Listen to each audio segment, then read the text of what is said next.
Queridos amigos, sean cordialmente bienvenidos a un tema más de esta serie, La naturaleza del hombre. En el día de hoy vamos a tratar, vamos a empezar un nuevo módulo, una nueva parte del tema. Me guardaré para ti, la castidad nunca debió pasar de moda. Y damos también la bienvenida a Itamar, que nos acompaña en esta mañana. Hola, bienvenidos a todos. Vamos a empezar el tema con una pregunta y es, ¿qué es lo que debilita las parejas en esta generación? Es impresionante cómo hoy en día cada vez más hay divorcio, divorcio y divorcio y después de un divorcio, otro divorcio. O sea, las parejas se unen, se casan teniendo mucho amor, llegan a tener hijos, viven juntos varios años y después de un tiempo se separan. De hecho, ahora lo que está de moda es justamente no casarse Sí, para claro. evitar los divorcios.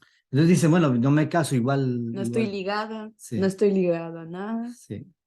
Bueno, he tenido algunos casos que personas que han venido a consultarme y me dicen, bueno, pues llevo 13 años con mi pareja y pues no nos hemos casado porque pues, sabemos que eso es algo pasajero y pues ya 13 años nos vamos a divorciar, pero bueno, es normal, ya 13 años juntos con la misma persona es fastidioso, ¿no? No sé qué pasó con las relaciones, es una pregunta que tenemos que hacernos hoy. ¿Qué es lo que pasa? ¿Qué es lo que causa esta debilidad? Estaba escuchando un humorista hace días que hablaba de las generaciones pasadas. Dice que los padres de ellos vivían juntos años y años, 50 años de matrimonio, etcétera, hasta que la muerte los separe, como decían ahí. Es que esto hoy en día es algo que ya pasó de moda. ¿Qué fue lo que pasó? Y una de las razones principales para que esto suceda la encontramos en lo que viven los jóvenes hoy en día. Hay un fenómeno que empezó, el fenómeno Lolita, ¿no? En 1997 salió una película llamada Lolita. ¿Qué es esta historia de Lolita? Porque la Lolita, ¿qué es en la sociedad de hoy en día una Lolita, ¿no? Pues una niña bien, no sé, coqueta, Sí, una niña coqueta, la niña que se toma el labial el de la labial, mamá, los tacos de la mamá. sí, algo así como esto, ¿no? Es una Lolita. Ujú. Tenemos una imagen de una Lolita moderna, una niña maquillada como mujer, con ropa como de mujer, ¿no? Tenemos aquí otra forma, otra versión, la versión asiática de la Lolita, ¿sí? Es un poquito como el hentai, algunos dibujos animados y otras cosas que también pasan en la cultura asiática, ¿no? Especialmente japonesa.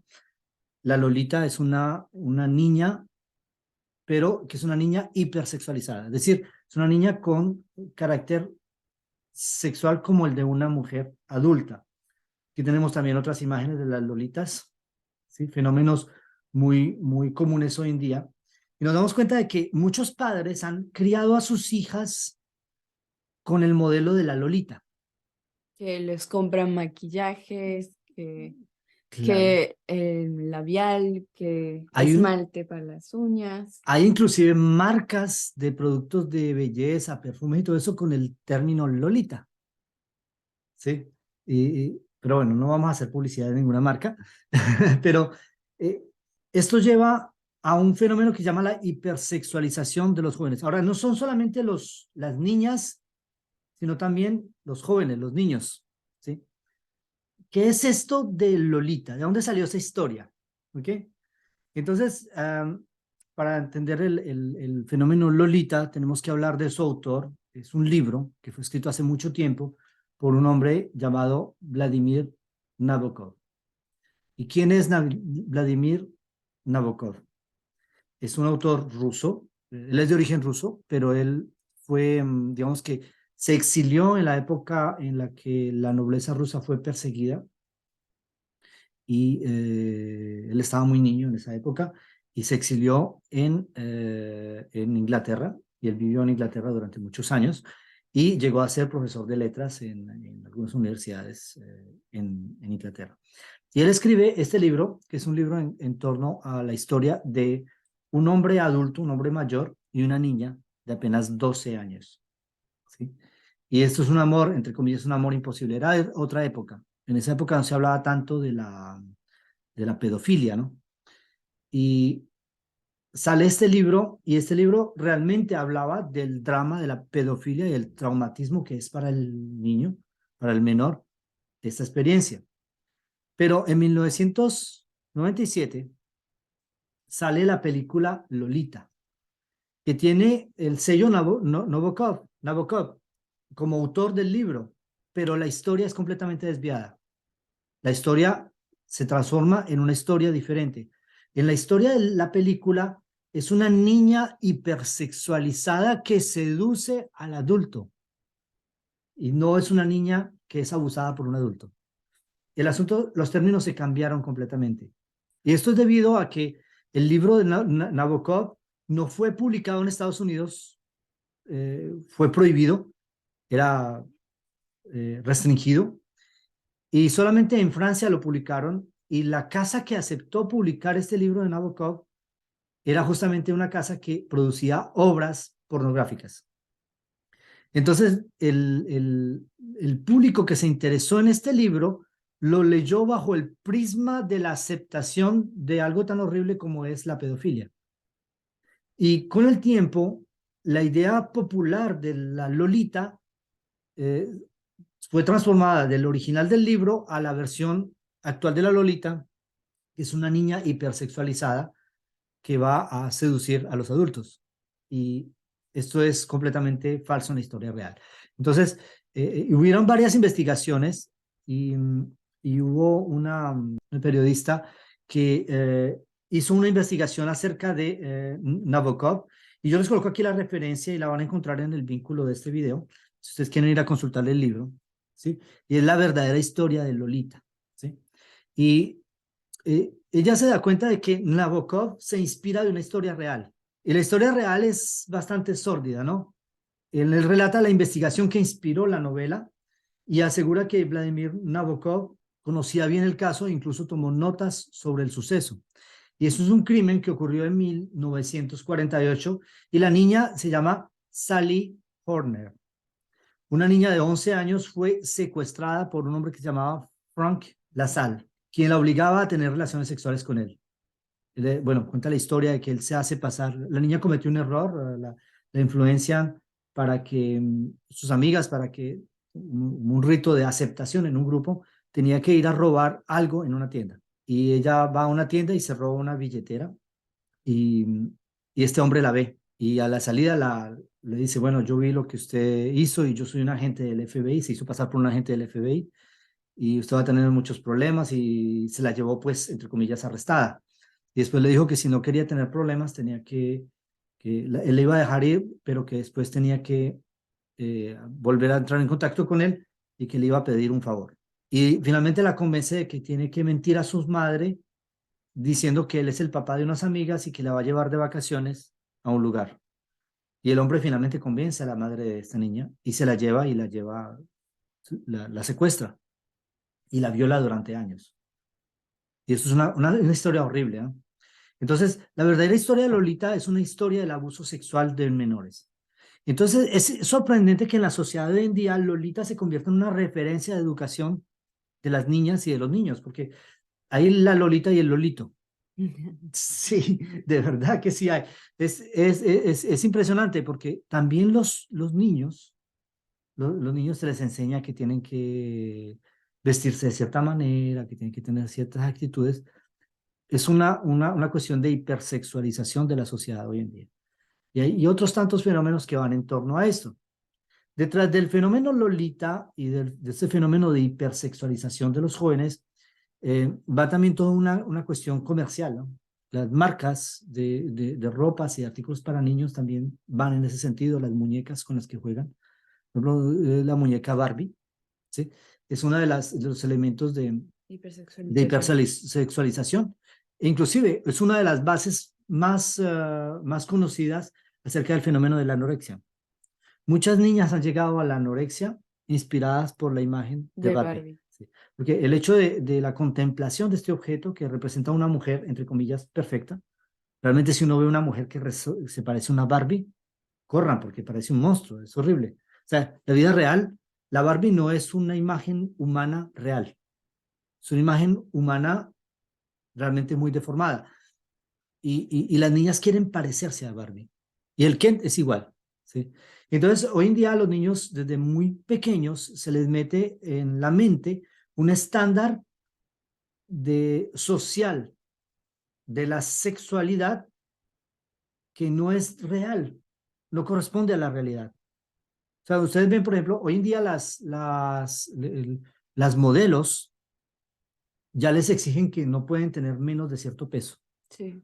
Debido a que ha habido una gran cantidad de Problemas casos de sí, anorexia de y anorexia y muchas personas han llegado a la muerte por esto, ¿no? Entonces, el fenómeno de hipersexualización tiene muchas consecuencias en los jóvenes. Hay otro aspecto que es también cultural en diferentes países. Por ejemplo, en América Latina es muy común, en todo caso en mi generación, los padres, el papá de familia va a llevar a los niños a un prostíbulo a una pequeña edad para que tengan relaciones de pequeños. de pequeños, o sea, pequeños adolescentes, jóvenes adolescentes de tipo 13, 14 años, 15 años ya los están llevando a un prostíbulo. Y esto es algo muy grave. ¿Y qué pasa? Que el joven entra en la vida sexual cuando ni siquiera sabe qué es. Y entonces empieza a tener una necesidad de desarrollar su sexualidad de una manera muy temprana. Hoy en día los jóvenes ya les enseñan de que, o sea, la sexualidad es simplemente un juego, es para pasarla bien, disfruta, Complacerse. sí, complacencia, y no les enseñan de que la sexualidad es algo importante, es algo bueno, pero que es algo importante y que tiene que ver con la vida de los adultos. Hoy en día esto trae mucha inestabilidad a las parejas, ¿sí? Mucha inestabilidad a las parejas. Y muchas personas dicen, ay, pero es que no, la sexualidad hay que divertirse, ¿no?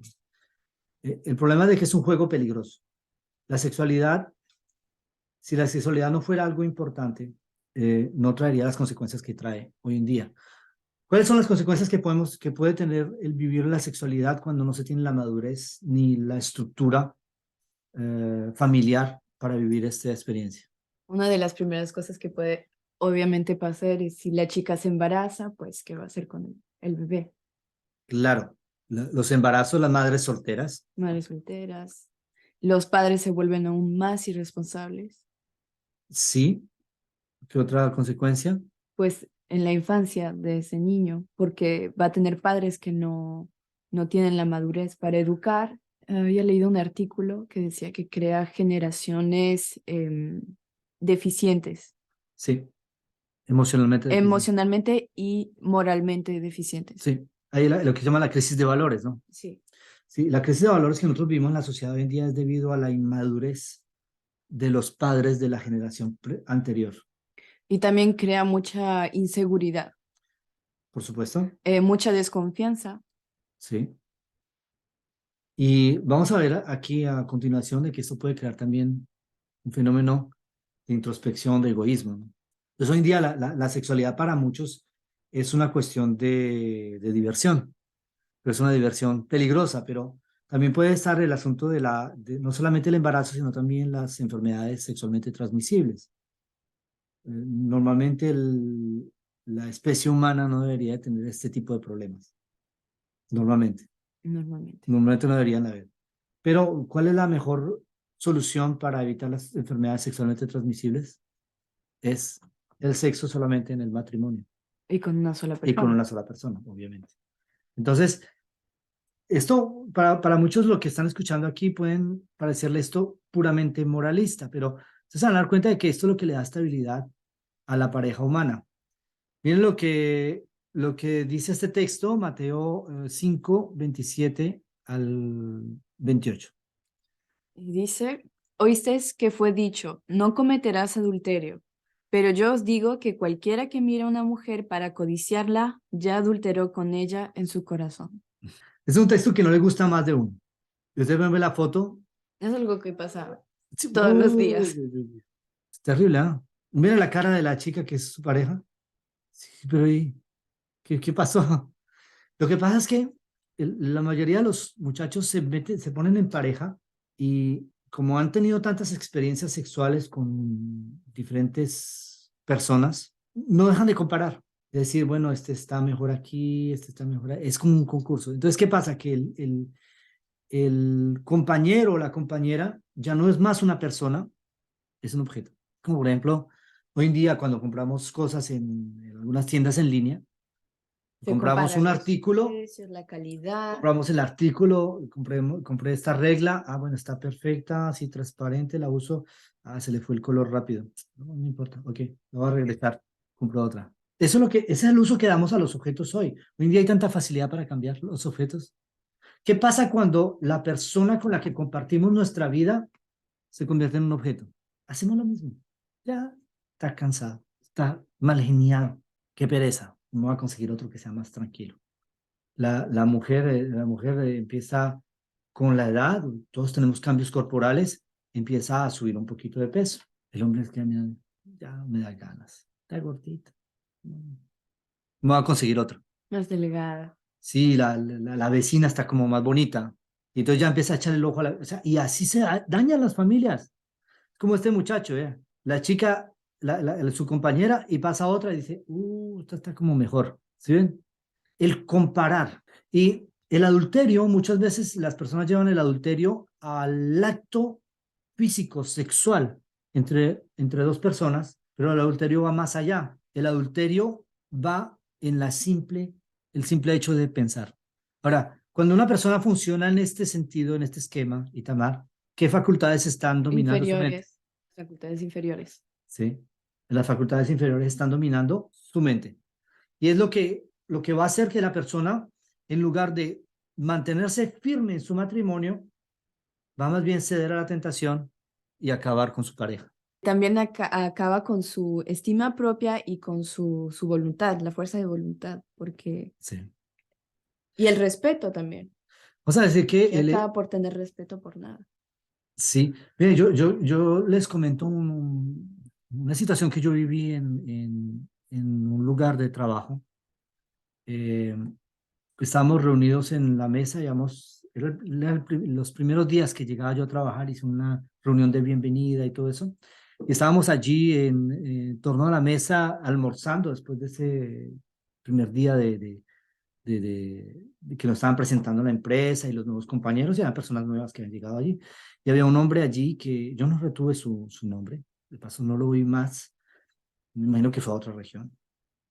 En tu caso, este hombre era un deportista de alto nivel, conocido, desafortunadamente yo no lo conocía, y pues todo el mundo pues quería hablarle, ¿no? Y un hombre bien apuesto y todo eso. Y empezaron a hablar y ya en el almuerzo empezaron a hablar de conquistas y había mujeres allí en el grupo. Yo me sentí incómodo porque estaban hablando de la mujer como un objeto. Y ellos decían, no, que yo he tenido no sé cuántas mujeres y que yo había hecho esto y he hecho lo otro. Y el otro decía, no, yo también he tenido tantas aventuras. Estaban ahí hasta que a alguien se le ocurrió decir, uno que ya lo conocían porque era medio mentirosito, y dijo, no, a mí nunca nadie me ha dejado. Yo siempre soy el que las dejo. Entonces, pues yo ya estaba cansado un poco del nivel de la conversación. Entonces yo dije, pues ustedes no me lo van a creer, pero a mí tampoco nadie me ha dejado. Y entonces, dice, pero ¿cómo así que usted no, nadie lo ha dejado? Sí, porque yo tengo mi mujer, es la única que he tenido en mi vida. Es la única, no he tenido nunca otra. Obviamente yo tuve amistades y amistades más bien amorosas con otras chicas, pero nunca he tenido otra mujer que mi esposa. Y entonces cuando yo les dije eso, se quedaron así, como que el ambiente cambió totalmente. Y entonces me dijo, ¿y cómo es eso posible? Entonces yo empecé a explicarles y al final este hombre, el que era reconocido y que había tenido no sé cuántas mujeres, dijo, wow, esto es muy bueno, me gustaría haber vivido esa experiencia. ¿Qué significa esto? De que a pesar de que ha tenido tantas mujeres, finalmente él estaba cansado. Y no O era sea, feliz. lo que pasa es que la paradoja de esta situación es que la persona está con muchas personas, pero finalmente está solo. Y este asunto del adulterio es lo que hace que la sociedad de hoy en día sea inestable.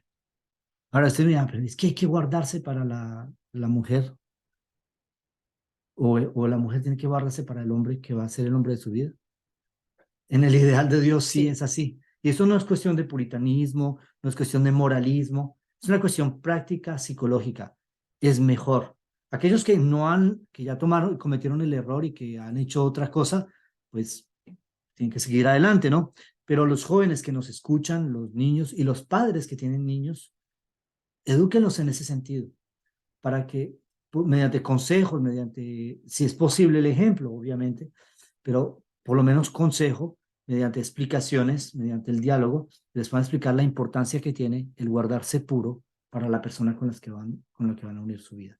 Un hombre que no ha tenido muchas experiencias con otras mujeres, cuando llega al matrimonio no va a tener el deseo de ir a buscar otra mujer, O ninguna experiencia. o que no ha tenido ninguna experiencia, más claro. No va a tener el deseo de ir a buscar otra mujer. ¿Por qué? Porque no tiene No punto de tiene. comparación. Entonces, la Biblia dice, alégrate, hijo mío, en la mujer de tu juventud. Esto es fundamental.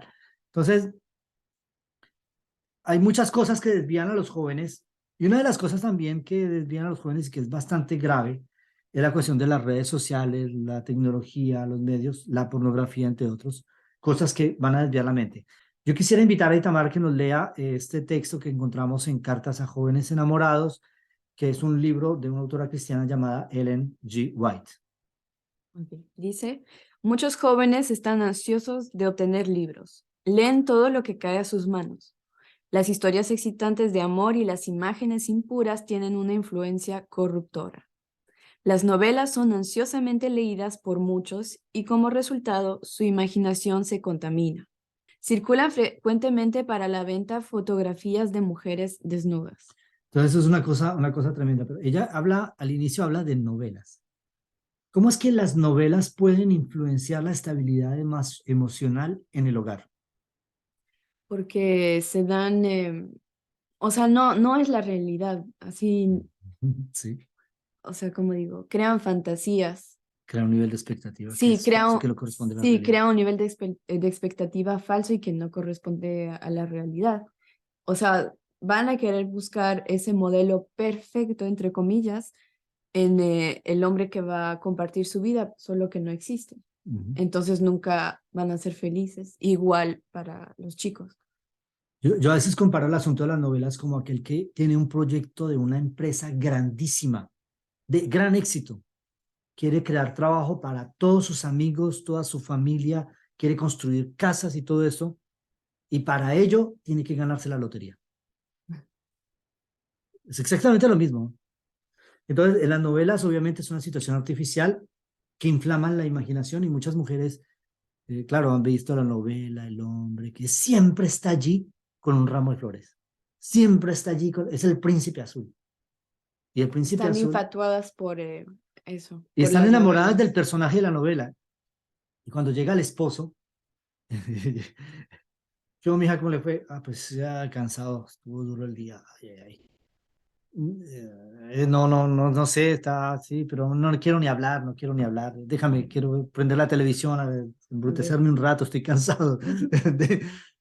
Y ella y se queda pensando dentro de su mente, no lo dice, pero dentro de su mente piensa, ¿y las flores? Y los chocolates. Y, y, y entonces empieza a comparar a su esposo, que es un hombre real, con problemas reales en una vida real, con ese personaje ficticio de la novela y empieza a frustrarse. Y ya empieza a ponerse alegona. ¿Y qué? Porque cree que es la realidad. Y no está consciente de que son historias ficticias, que no es la realidad y que no será jamás la realidad.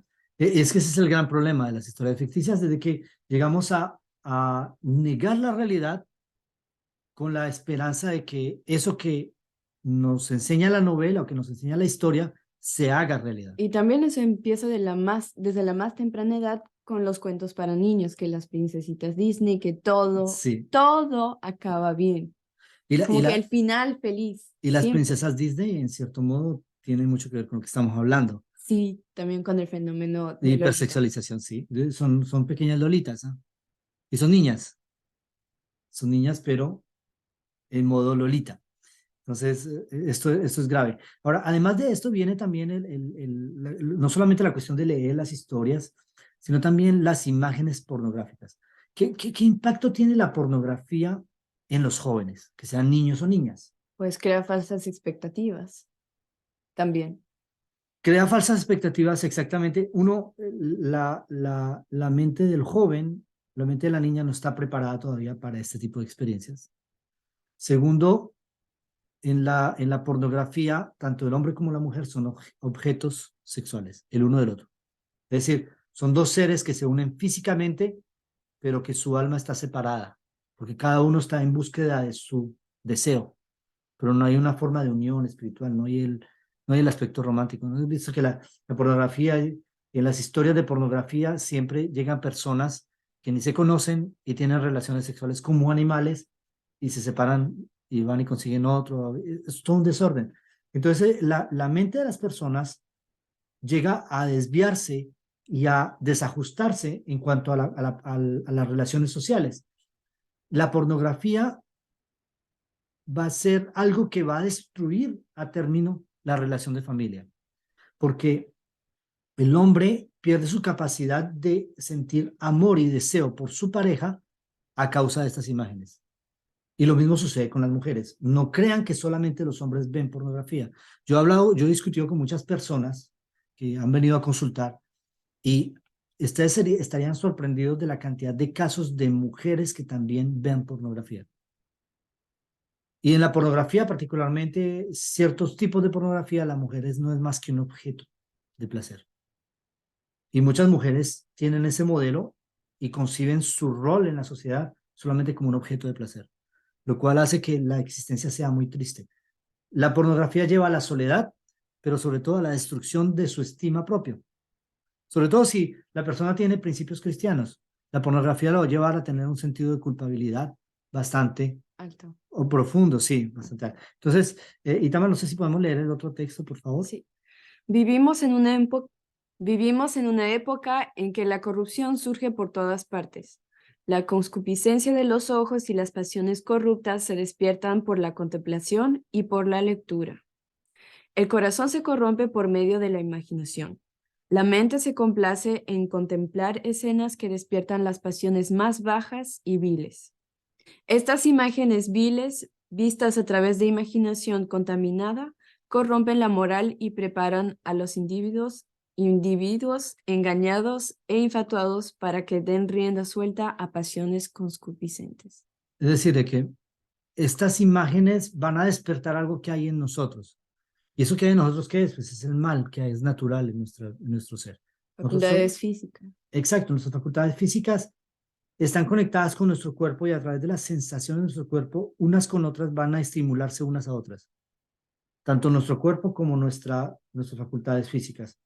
Y esto lleva a una situación crítica. Aquí vemos la foto de un joven que está viendo imágenes que no convienen, ¿sí? Hoy en día hay muchos jóvenes que en secreto están viendo imágenes que no convienen. Por eso los medios de comunicación hoy en día, que deberían de ser una bendición, porque yo les digo, en la antigüedad cuando alguien necesitaba a alguien, tenía que tomar el caballo e ir a buscarlo con la esperanza de que esté en casa, no había forma de saber, o enviarle un correo mediante alguien que iba en caballo igual. Y un mensaje se demoraba meses en llegar. Hoy en día los medios de comunicación hacen que enviamos un Segundos. mail y la persona si no está, pero igual lo recibió, en los 5 minutos lo recibe o lo llamamos y instantáneamente está allí. Necesitamos una información, pues vamos a internet, ta, ta, ta.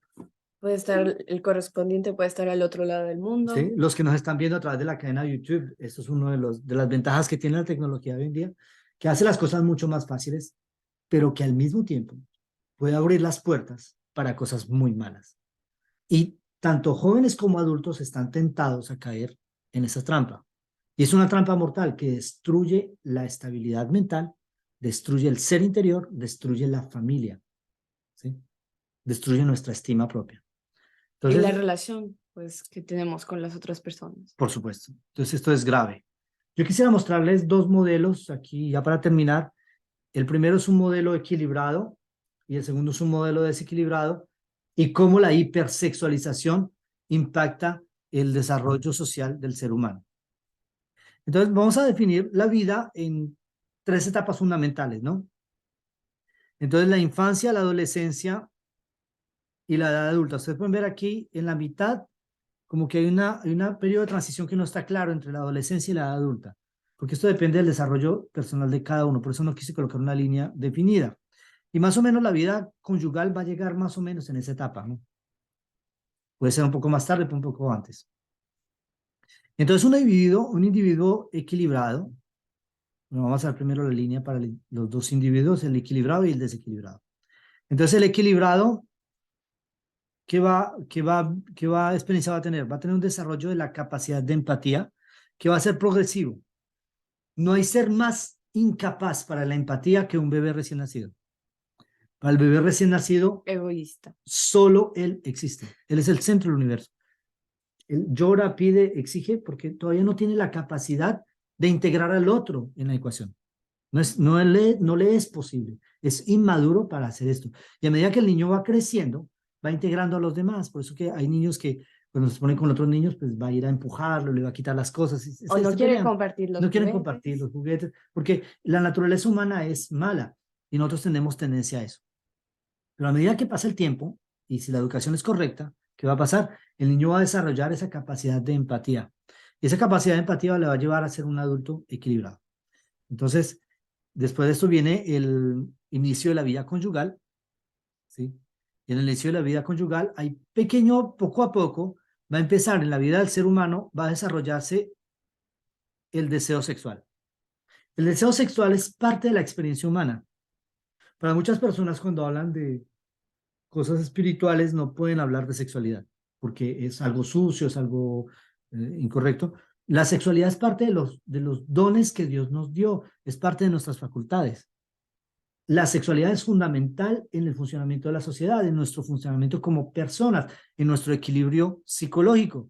La sexualidad es parte integral de lo que somos, solamente que la sexualidad debe desarrollarse en un momento específico de nuestra vida y con un objetivo específico. Si ustedes ven este gráfico, la sexualidad se va a desarrollar justo, se empieza a desarrollar justo antes del inicio de la vida conyugal y no antes, porque esto requiere una cierta madurez. Si pasamos al esquema del individuo que es desequilibrado, el desarrollo de la capacidad de empatía va a haber algo que lo perturba. ¿Y qué es eso que perturba ese desarrollo de la capacidad de empatía? La hipersexualización. La hipersexualización. La hipersexualización va a hacer que la persona se focalice en sí mismo. Entonces las niñas, por ejemplo, se van a hacer extremadamente vanidosas. Van a estar pegadas al espejo todo el tiempo. Los chicos también, de paso hay chicos que pasan frente al espejo mucho tiempo. Se van a focalizar sobre cómo estoy vestido, cómo voy a agradar al otro, cómo... Entonces, para ponerse en valor porque busca su placer personal, no es porque busque agradar a otro. Y la persona se va a encontrar en una soledad profunda, con una necesidad emocional tremenda, pero es como una trampa emocional en la cual, entre más pasa el tiempo, más va a perder la capacidad de empatía. Yo lo hice así, representando una especie de estabilización en un nivel muy bajo de empatía. La persona no va a perder completamente su nivel de empatía, a no ser de que tenga una experiencia traumática grave. Porque anexado a la hipersexualización, a esta gráfica le podíamos agregar eventos como, por ejemplo, una violación o cualquier otro evento de este tipo, que puede inclusive reducir a cero la capacidad de empatía y hacer que la persona se haga una persona extremadamente Apática. agresiva y apática. Y en paralelo vamos a ver que a raíz de la hipersexualización va a haber un desarrollo del deseo sexual que es exponencial, es progresivo. Bueno, aquí no lo dibujé exponencial, pero imaginémonos lo exponencial. Y cada vez, entre más pasa el tiempo, más deseo sexual va a haber, más deseo de satisfacer las pulsiones animales y cada vez más va a haber el sentido, ese sentimiento de vacío, de desequilibrio. Entonces nosotros vemos que al final de la línea tenemos un adulto que tiene muy poca capacidad de empatía y que funciona sobre un sistema simpático de búsqueda del placer personal. En estas condiciones de desequilibrio, no es sorprendente el problema de los divorcios hoy. No es sorprendente el problema de la crisis de valores en la que estamos viviendo. Para nada sorprendente. Entonces, bueno, quisiera terminar con esta idea. Vamos a continuar a desarrollar el tema la próxima semana. Bueno, muy bien, este tema es bastante importante y no queremos terminar sin antes dar un pequeño momento para preguntas y respuestas. Y vamos a contestar, vamos a darle la voz a Charo, que nos va a hacer una pregunta. Sí, yo quisiera saber sobre la sexualidad a partir de qué edad más o menos se le puede hablar a los niños. Ya. El tema de la sexualidad debe ser un tema desde la pequeña infancia. Cuando yo hablo de hipersexualización, estoy hablando de situaciones en las que se lleva al niño a asumir de una manera artificial una posición sexual. Por ejemplo, sobre el vestido, hay esos concursos de moda, las niñas que le hacen mini-miss, ¿sí? Todo esto es hipersexualización. Pero el tema de la sexualidad debe ser algo que no debe ser tabú en la familia, debe tratarse con mucha abertura, se debe responder a las preguntas de los niños, tanto desde el punto de vista físico como desde el punto de vista emocional, del punto de vista afectivo, del punto de vista espiritual, del punto de vista social. Entonces, se debe hablar abiertamente y completamente de la sexualización para que los niños, cuando llegue el momento en que más preguntas tengan, las puedan hacer a los padres sin ninguna retención. Entonces, es importante siempre hablar de sexualidad con los niños. Bueno, amigos, se nos ha terminado largamente el tiempo.